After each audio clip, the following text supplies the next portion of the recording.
agashitsi kagera agashitsi kagera kuri radiyo isanganiro agashitsi agashitsi ni ikiganiro kiba yagira ku bijanye n'akaranga k'abarundi. agashitsi kagera Amahoro mwese nshuti nanyu bakunzi mubandanya mukurikira ibiganiro vya radio isanganiro. Kaze muri kino kiganiro agashitsi, ikiganiro kiba yagira ku bijanye n'imico n'imigenzo vy'u Burundi. Agashitsi cuno munsi tugiye kuvuga ku bijanye n'imiziro yamye iranga abarundi aho hambere, eka mbere n'ubu usanga hamwe hamwe canke mbere hatari hake igikoreshwa. Umutumire nsuwundi ni Twagirayezu Fulgence, asanzwe ariko arakurikirana ivyigwa vy'ikirundi muri kaminuza y'u Burundi. Kuri mikro ni jewe Jerome Hakizimana, nongeye kubaha ikaze. Mu gutangura kino kiganiro reka duhakanya Twagirayezu Fulgence, asanzwe ariko arakurikirana ivyigwa vy'ikirundi muri kaminuza y'u Burundi, atubwire imwe mu yitari mike mu miziro yamye iranga abarundi baho hambere. Kaze cyane Twagirayezu Fulgence. Ego murakoze cyane, ndaramukije abakunzi b'ikiganiro agashitsi, ndaramukije abakunzi b'isamiriza isanganiro, ndaramukije wese ariko aratwumviriza. Hariho imiziro yamye iranga abarundi aho hambere. Uno munsi mu kiganiro agashitsi twifuje ko abakurikira kino kiganiro bashobora gutahura iyitari mike. Uwo tubwira imwe muri yo. Egome nkuko mubivuze, aho hambere hariho imiziro nziririzwa ku barundi. Hari imiziro bivanye n'ubutandukane bw'abantu ko bari hariho imiziro ku bakobwa bari Butinyanka, hariho imiziro ku bagore bibungenze canke n'abagore bintavyara. No mu miryango naho nyene haraba imiziro nk'umwishwa na inarume, umuhungu na nyina, umukobwa na se, umukwe na inabukwe, umukazana na sebukwe nabo bakagira imiziro hagati yabo. Rero nk'ubu nk'akarorero mvuze nko ku mugore afise inda, umugore afise inda yari afise imiziro nziririzwa kuri we. Nk'akarorero carazira ko umugore afise inda araba umungu waboze, kuko bace bavuga bati iyo umugore afise inda aravye umungu waboze umwana yoca muborera mu nda. Carazira ko kandi aca hambavu y'icari kirimwo amagi, kuko ngo irigi rimenetse inda afise yoca ikoroka. Carazira kandi ko ajabuka canke aca mu mwonga, kubera ko habaye ibihume ngo umwana yohava aba ikiburabwenge akaba ikigugu.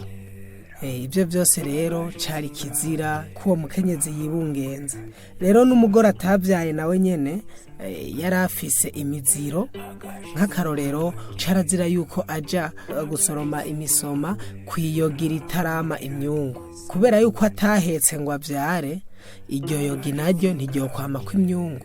Kandi carazira yuko umugore atavyaye aca mu murima w'ibigori bitaraheka, kuko aciye mu murima w'ibigori bitaraheka nawe atahetse, ivyo bigori ntivyo babigihetse. Tuvuze naho nko ku mukobwa ari I Butinyanka, nawe nyene yari afise imiziro nziririzwa. Umukobwa ari Butinyanka ntiyatera inzuzi, kuko ngo nta myungu myiza yo kwama hamye umwungu wocobora, kubera yuko nawe ari Butinyanka. Kandi carazira yuko yegera iyogi ririmwo imyungu, kubera iyo isanzwe yaramye nayo nyene yoheza igaca ibora. Hariho rero n'indi miziro ku muhungu. Carazira yuko umuhungu abwira se yuko ashaka umugore, ashaka kuba kugwiwe. Yakoresha ibimenyetso, ari nko kwicara atambikije, gucana ibintu bitera imyotsi mu nzu, canke gutaha ijoro. Ibyo nibwo buryo yerekanamwo yuko akeneye gushinga umuryango, kuba kugwiwe. Kuko aramutse abwiye se ati nshaka umugore, byaca bigaragara yuko atabanga ryo mu rugo azoshobora. Carazira kandi yuko umuhungu amwa nyina, kuko kandi harimo n'igitutsi. Umuntu akubwiye ati urakamwa nyoko, caba ari igitutsi cyane. Rero umuhungu amoye nyina y'abasemye se kandi havamwo no kurendegera. Rero barendegere nawe yakoze bidakogwa. Hariho rero ikindi cazira kumwishwa na inarume. Umwishwa ni umuntu azira cyane, harimwo n'indahiro umwishwa arazira. Umuntu yarashobora kurahira umwishwa n'imbere y'abashinga ntahe, iyo ndahiro yari yemewe cyane.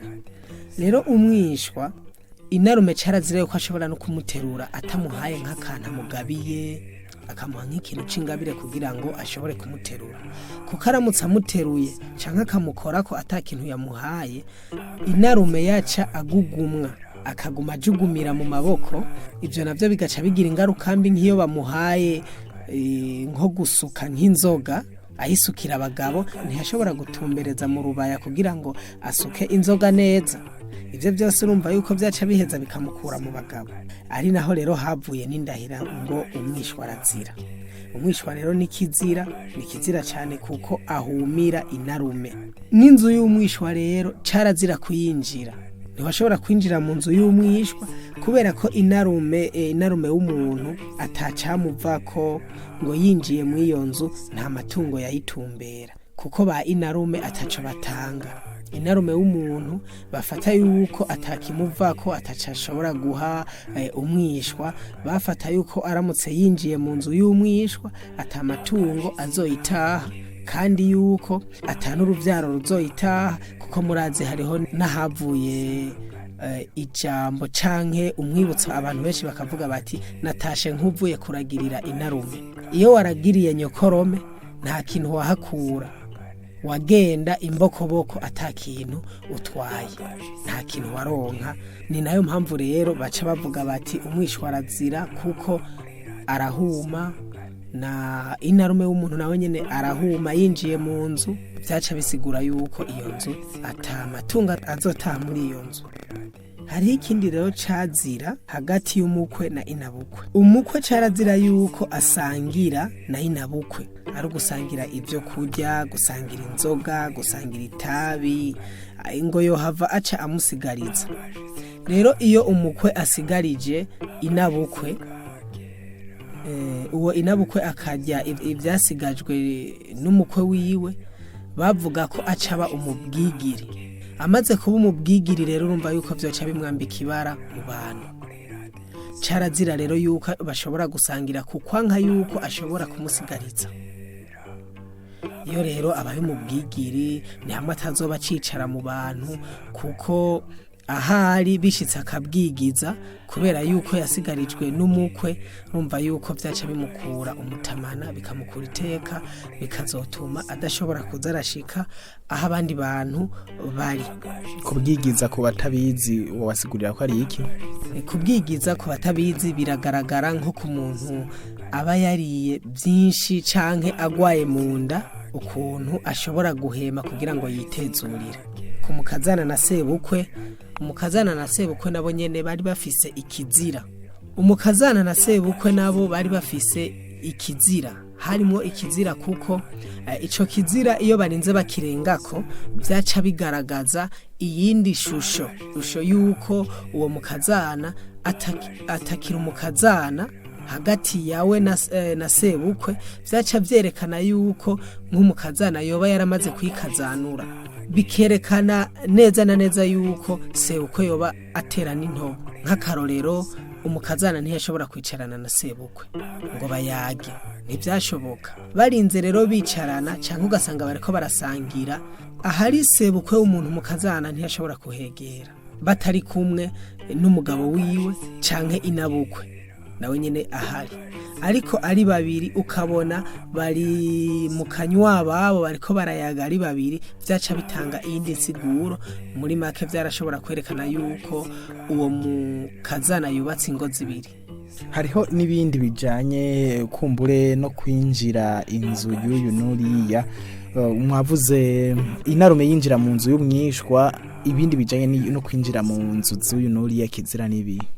Se w'umuhungu carazira yuko ashobora kwinjira mu nzu y'umukazana sebukwe ayinjiramwo, carazira cyane kuko banka yuko aramutse yinjiye mu nzu y'umukazana hashobora kuba imimenyerano hagati yawe n'uwo mukazana bikazotuma byamukamwo iyo mimenyerano yamukamwo kwa gutera intobo bikazoheza bikazotera imvururu hagati y'abana bazovyagwa n'uwo munarugo mu gihe bamwe arabo kwa sebukwe abandi arabo uwo muhungu wiwe. Kuri wewe wabudufatiye hagati nkibutse ko turi mu kiganiro agashitsi kuri radio Isanganiro tukaba turiko turavuga ku bijanye n'imiziro yaho hambere. Nivyo uratubwiye twagira Yezu Fulgence ibijanye n'iyo miziro none mbega gushika ubu hari imiziro muri iyo mudondaguye twavuga tuti iracakoreshwa canke iracakurikizwa. Hariho imiziro imwe ibandanya, hariho n'imiziro itagifisa agaciro kanini, nk'imiziro yagaragaye yuko yoba ari nk'iyo kugufiriza nk'abantu bamwe. Hariho rero n'imiziro ubu ikibandanya kuri bamwe kumbure nk'umuziro wo gusangirana nyoko bukwe. Uwo muziro n'ukuri gushika uno munsi hari ahantu henshi bakiwugendera. Nundi muziro hagati y'umwishwa na inarume. Uwundi muziro rero nawo nyene kandi n'ubu ukibandanya ukigenderwa ko n'umuziro wo kwinjira mu nzu y'umukazana. Uravuze ibijanye n'iyo miziro ariko mu hariya twavuga tuti hagati mu gihugu mu Kirundi no mu Kizungu vyose vyo bikurikizwa kumwe canke mu Kizungu bariyorohereza. Ugereranije kuvyerekeye imiziro ukagereranya igisagara n'ahandi hantu twavuga yuko hakibumbatiye imico y'ikirundi usanga bidasa cyane kuko nko mu bisagara barakurikiza ibintu byo mu kizungu bavuga yuko ari kizungu ugasanga no ku manza zimwe hari abazitabira kandi mu mico y'ikirundi atari byiza nk'uburi kuraraba nko ku manza carazira yuko batwikurura umukobwa atarajyamana n'umugabo ariko no munsi mu bisagara urubanza ruraba ubugeni bukaba bakagira ko bamutwikuruye ivyo byose cari kizira kandi carazira yuko abavyeyi bashingira umukobwa wabo ariko no munsi mu kizungu biraba ariko uri kuraraba mu ntara zimwe canke mu mice imwe y'igihugu aho bakibumbatiye imico ivyo ntibiba. Mu kurangiza twagira Yezu Fulgence wo uvuga ko umuziro ari iki kurya umuntu kuva twatanguye ikiganira guma yibaza ati nico kintu umuziro kuva bakivugiye umuziro ni iki. Araheze igihe atari kinini cyane na nyene icubahiro umukuru w'igihugu atwibukije kirazira atwibukije yuko ari kugendera kuri kirazira. Umuziro rero cari ikizira kuko ikizira nico igihugu cari cubakiyeko nico imico yari yubakiyeko kugira ngo habe urutonde mu kibano habe indinganizo nziza habe ikintu ababaye mu mibano kanaka bubakirako kugira ngo bashobore kugira urutonde rwiza bashobore gutanga indero mu gwaruka n'indero hagati y'abantu n'abandi kuko nk'akarorero noshobora kuguha hariho nk'ikizira ku bana cyuko kizira yuko bica ibikoko bimwe ugasanga umwana bamubariye bati kirazira kwica umuserebanyi kuko nyoko wawe acacika amabere ivyo byose vyaca bituma umwana akura afise icatinya kuko amaze kurendegera kuzarica udukoko utunaturiya bizohava bituma n'umuntu atazomwubaha kuko bizomukuramwo ikinya bitume n'umuntu yoshobora kumucumita. Ikindi naco novuga nko kukijanye no kwinjira mu nzu y'umukazana badashizeho kirazira bakabire kuko umuntu yinjira mu nzu y'umukazana uko bisanzwe atangorane ni bimwe bica bivyara zangorane zuko canke kakamenyero kuko umugabo azimenyera canke akamenyerana n'umukazana wiwe bikazotuma haba kwagushinga icumu. Ivyo navyo rero urumva yuko bizoca bigaragara yuko umukazana ashobora kuba yananiwe n'urugo. Urakoze cyane twagira Yezu Fulgence Fulgence nino ngaha ciharangirira ikiganiro cacu agashitsi cuno munsi ndagushimira cyane kukigoro kawe n'intererano zawe. Ego nanje ndabashimiye cyane, ndashimiye n'abashoboye gutega amatwi kino kiganiro. Nuko kandi namwe sinorangiza ntabashimiye mwe bari mu giteza abiri. Jerome Hakizimana narinda kiremesheje ndabike banure duhana isango kundi munsi nkaya mango nagahindukira. Agashitsi ni ikiganiro kiba yagira ku bijanye n'akaranga k'abarundi. Agashitsi